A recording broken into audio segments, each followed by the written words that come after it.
Donc nous venons d'avoir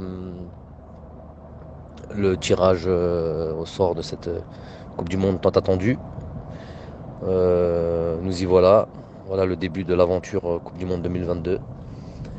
Euh, donc de ce groupe-là, ce que l'on peut en dire, c'est qu'on a une équipe comme on retrouve le Burkina Faso. Je crois que c'était en qualification de Coupe du Monde 2000 pour la 2014 avec le fameux but de Magid Bouguera qui nous envoie en Coupe du Monde, qui nous envoie au Brésil.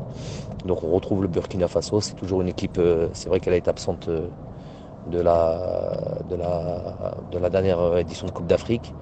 Mais pour avoir parlé à Caboret, un des joueurs, je crois le capitaine de cette équipe, lors de notre rencontre à Marseille, il m'avait expliqué que voilà, ils étaient tombés dans un groupe, je n'ai pas vérifié, mais bon, ça avait l'air d'avoir été une équipe malchanceuse, tombée dans le mauvais groupe, où justement, avec le nombre de points, je crois que ils avaient un nombre de points que si on comparait aux autres groupes, c'était largement, normalement, ils devaient passer.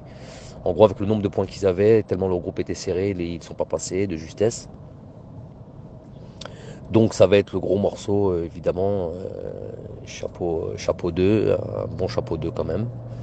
Euh, Ensuite, il y a le Niger et Djibouti. Donc deux équipes très sincèrement sur lesquelles je n'ai pas un avis bien précis ou des idées bien précises sur ces équipes-là. C'est vraiment mentir de dire le contraire.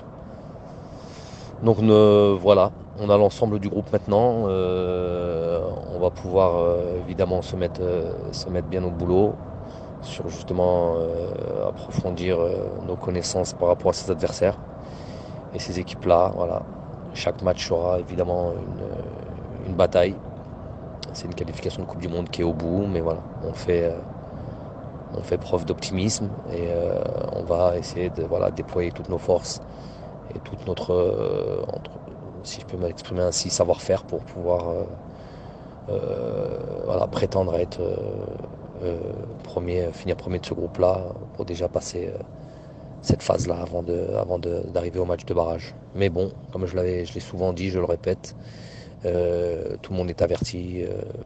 Long et compliqué. Chaque match aura sa vérité, chaque match aura son histoire et chaque match devrait être préparé de la manière la plus minutieuse possible. On fait aujourd'hui preuve de beaucoup d'humilité, même avec le titre continental que l'on a obtenu. On s'est remis au travail très largement depuis. Et ce titre continental doit être une force pour nous, un atout pour nous et non pas une faiblesse, notamment en prenant ces matchs-là avec pas l'ambition qui lui est nécessaire ou pas le sérieux qui lui est nécessaire. Donc nous allons évidemment bien travailler sur ces adversaires-là et voilà, nous renforcer, accroître nos forces et réduire nos faiblesses. Voilà ce que va être le travail qui va nous préoccuper. Voilà. Bonne chance à nous, bonne chance à l'Algérie, Inch'Allah.